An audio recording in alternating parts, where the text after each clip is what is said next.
You know that feeling. There's no warning, and there's nothing you can do to stop it. A cough, a big laugh, or my favorite, a sneeze. And voila! You've peed your pants!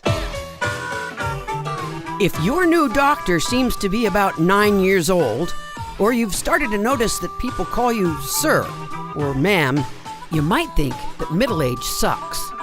That's why I'm here. We can get through this together.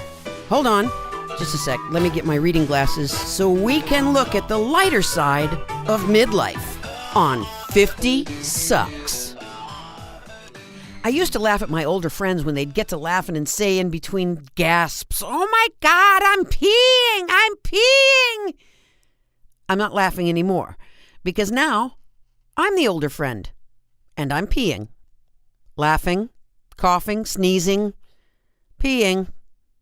Not very long ago, I'd sometimes have to duck into the drugstore and pick up a few necessities in the feminine protection aisle, or on a good day, the family planning aisle, where 14-year-old boys seem to stand around in little clusters and giggle like cartoon mice.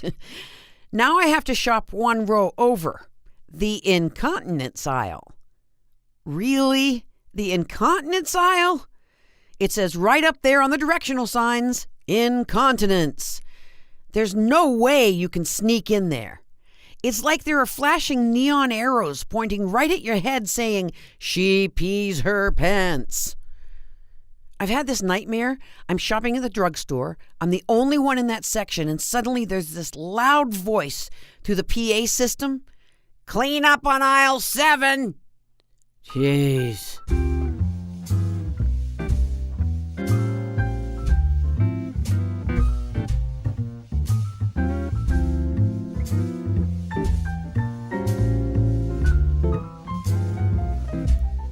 The National Institutes of Health in the U.S. say that 1 in 3 women and 1 in 10 men have some occurrence of urinary incontinence. About 33 million deal with overactive bladder, which means that they feel urgency or have issues with frequency. In fact, research has shown that it's more common than hay fever. But because we're a little funny about that sort of thing, nobody really talks about it, except to joke about it. But the fact is, it's not just older people who suffer. It's more common in women who have had children, menopausal women, and men with prostate issues. Oh, and athletes, too. By the time we get to age 60 to 80 years old, close to 50% of us will have some urinary leakage problems. Great. So we can look forward to it just getting better and better. If you're not affected by this 50-plus annoyance, good for you. But Madison Avenue has certainly seen the potential in those of us who are.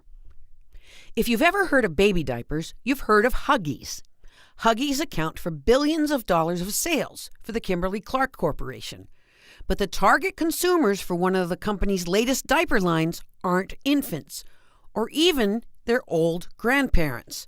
Instead, ads for Depend Silhouette, which are disposable incontinence briefs, show model types who look barely over 40 in fashion-style ads in mainstream magazines and on television. Growth in the adult diaper market is outpacing that of every other paper-based household product in North America. It's projected that there will be a 48% increase in sales between last year and the year 2020, from $1.8 billion to $2.7 billion. Compare that to baby diapers, whose projected sales are expected to grow only 2.6% in the same period. In only 10 years, sales of diapers for adults could surpass those for babies at Kimberly-Clark and their rival Procter & Gamble. Think about it. Birth rates are falling and lifespans are lengthening. Those big companies figure there's plenty of room for expansion because babies grow out of diapers, but incontinent adults usually don't.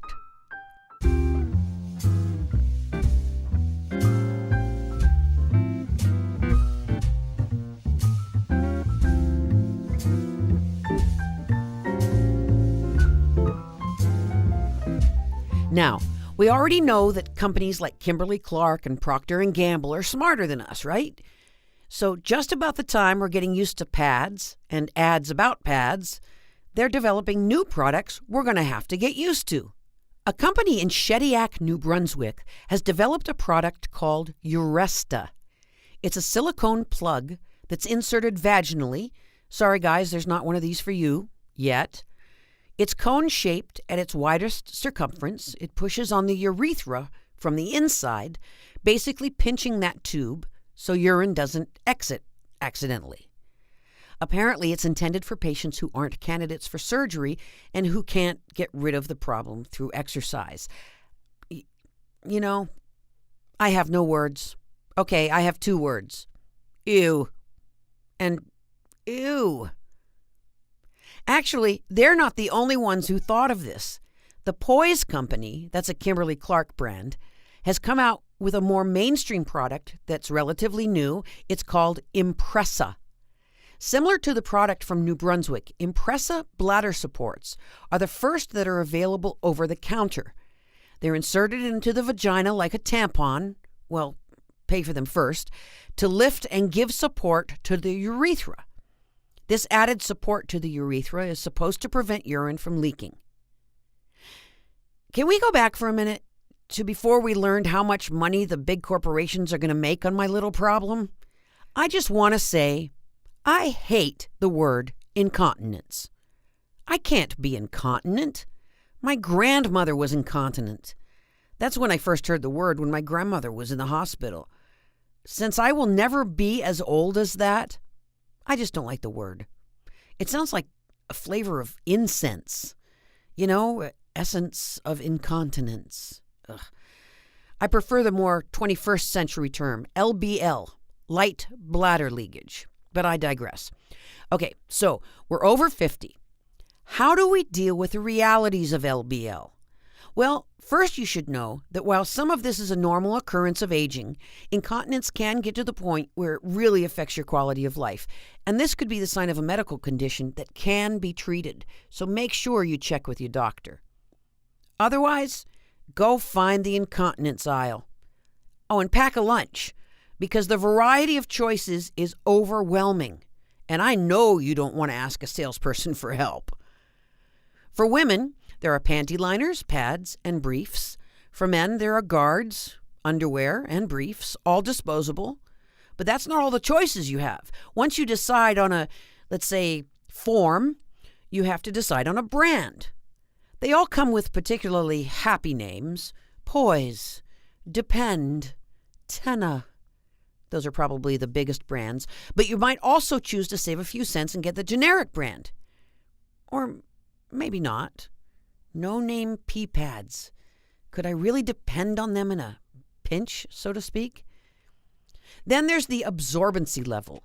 Are you a 1, 2, or 3?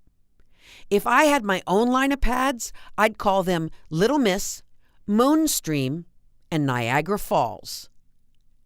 Do you need a regular length or a long length?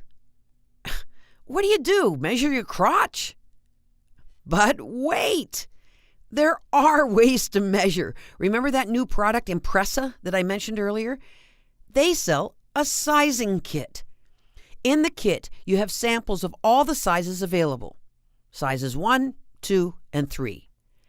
Now, how you determine your size from this, you know what? Go on their website. And it gets even better. There's an app for that. A university in Sweden has developed a mobile exercise app that allows you to treat your urinary leakage with guided pelvic floor exercises. Experiments with the app, conducted over 3 months, led to reduced symptoms, fewer leakages, and improved quality of life. Results were published in the Journal of Neurology and Urodynamics just this year.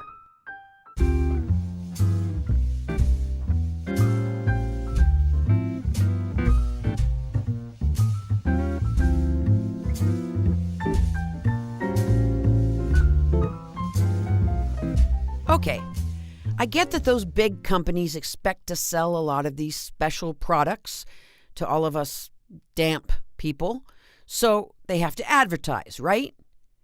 How in the world do you advertise a product that is so inherently, well, embarrassing? Light bladder leakage has been around for as long as, well, people have peed. But the first mainstream advertising I remember seeing was in the 1980s when June Allison, star of MGM Films, Broadway, and radio, appeared in TV spots for Depend. Have fun. Getting out and enjoying yourself. That's what life is all about. And it's easy when you have the best bladder control protection. Depend undergarments have special layers of absorbency that won't bunch or sag, and elastic legs for a better fit. And now Depend is available in 2 other levels of protection: shields for light to moderate incontinence and fitted briefs for heavy to complete incontinence. Get back into life with Depend. Today, ad companies use a lot of ways to remove the stigma of bladder leakage. Humor, real people stories, gosh, I hope they get paid well, and pulling at the heartstrings. Like, really, listen to this ad. There's rolling surf and seagulls in the background, not to mention the dramatic music. I thought my bladder leakage meant my social life was over.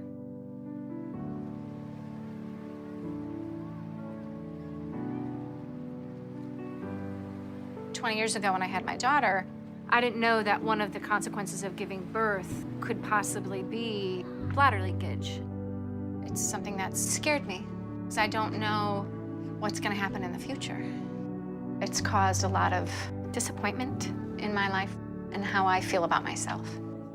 Hey, I'm not making fun of these people if they are real people.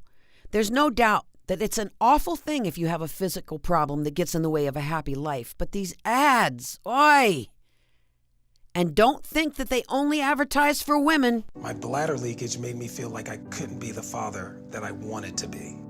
My worst fear was that my kids see me as this kind of the rock of the family. And if I tell them about this leakage, then I become less of that hero to them. Here's one of a series of ads for Tenna Men. It features a recurring character named Sterling Gravitas. This ad went viral and won a bunch of advertising awards. "I'm a man of a certain age. I'm in control of all aspects of my life. And when you're used to being in control, you can't have it taken away. Certainly not by something like urine leakage. Tenna Men, discreet protection. Keep control." A few years ago, there was a hilarious series of ads for Poise pads. It starred Whoopi Goldberg, and she played classic characters. The Mona Lisa, Eve in the Garden of Eden, and this one, The Princess and the Pea. Now, Whoopi Goldberg is the princess, and she's sitting on top of a pile of mattresses. Ah, for goodness sake. You know, a lot of people think they know my story. They don't. I'm here to tell you, as the princess and the pea, it's not the pea that irritated me. Every time I sneeze, a little spritzer, like in a ketchup bottle. It just comes out and it soaks my undergarments. I almost said my pants, but I don't wear pants because I'm a princess, and princesses don't wear pants. What's really going on here is uncomfortability. Now, I know that's not a word, but I'm using it anyway, because I can. I'm not the only one who's like this. This is 1 in 3 women who are loose like this. Women, this is something we've got to discuss. Stories are being changed because we won't tell the truth. The truth is, the princess isn't uncomfortable because of the pee. She's uncomfortable because of the sneeze. Trouble. So these are my choices. Be embarrassed and quiet about this apparently common issue, or just deal with it. You know what I say? So what? I can't stop sneezing or coughing. I'm not going to stop laughing or peeing. So, if you're driving along and you see a middle-aged woman stop in the middle of a crosswalk and discreetly cross her legs before she sneezes, that's probably me. Just a peeing and a grinning. The music you heard in this episode was all by Texas Radio Fish. Woof Woof, copyright 2015, and Just One Look, copyright 2013. Both pieces are licensed under Creative Commons. My ideas and opinions are mine. I'm Smitty. Thanks for listening.